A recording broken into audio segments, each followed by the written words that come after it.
The book will go through some changes that you may experience in pregnancy. And a lot of changes in your body are very normal, but sometimes they're unexpected. So if you start to feel like something doesn't seem right, you should always give us a call. You can refer to the book first and see if it does say whether that's normal or abnormal. On page 25 there will be a bleep of danger signs in pregnancy, what to look for, most of these things are things that you would call about anyway.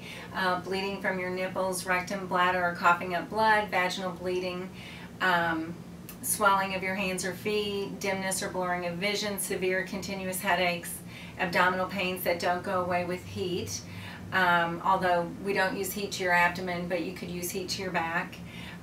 Chills or fever over 100 degrees, persistent vomiting, painful or burning urination, decrease in fetal movement, or sudden or slow escape of fluid from the vagina. When you call, we'll typically either tell you that it's normal or tell you that we need to watch it for an hour or two or over amount of time to see what happens. And also, or we might tell you to go in. So that's a page that you'd want to familiarize yourself with. We get lots of questions of travel. Is travel safe in pregnancy? And the biggest thing with travel is that when you travel, you're away from your medical care. So if something happened, you would be relying on other medical care.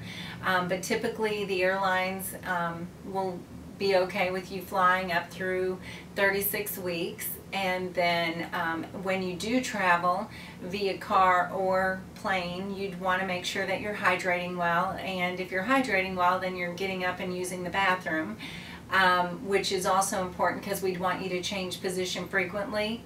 And of course, if there was something going on in your pregnancy, we would recommend you not travel in the pregnancy. And if there's any questions, you can always call us and discuss it with us, and we can evaluate what's going on in your pregnancy. As far as bathing, hot tubs, we would want the water to be under 100 degrees, and of course not for a prolonged period of time. And oftentimes in pregnancy you do have increased discharge. We would recommend you wear pads, not tampons. Of course, no alcohol in pregnancy. We recommend you not smoke. And oftentimes intercourse, I mean, unless we've recommended you not have intercourse or we put you on bed rest for a particular reason, you might notice a little bit of spotting after intercourse. But if it's something that persists, then we would want you to give us a call. As far as your appointments to your dentist, you can get regular cleanings, but we don't recommend deep cleaning. And then certainly if you have any other need to go to the dentist, please let us know. There is also several pages of information about exercise. As far as exercise goes, we're all for it. If it's something you've been doing, great. If it's something you haven't been doing, I wouldn't start a big new exercise program, but if you wanted to walk or start something gradually, that would be great. You just want to make sure that when you're exercising, you're hydrating. We can show you how to check your pulse when you're here. I mean, generally we would tell you to try to maintain your pulse while you're exercising around 140 or so. I mean, it could get up there and creep to about 160, but kind of between that range, closer to 140. You want to avoid anything that's high impact. You want to stay with moderate exercise. Stationary bike is good. Elliptical is fine. I would probably stay away from the treadmill. This book will also have just some regular exercises that you can do that oftentimes will just relieve some stress to some different joints that you may experience in pregnancy. And you want to avoid any kind of exercise on your back after about 12 weeks. Certainly if you have further questions that would be more specific, you could give us a call.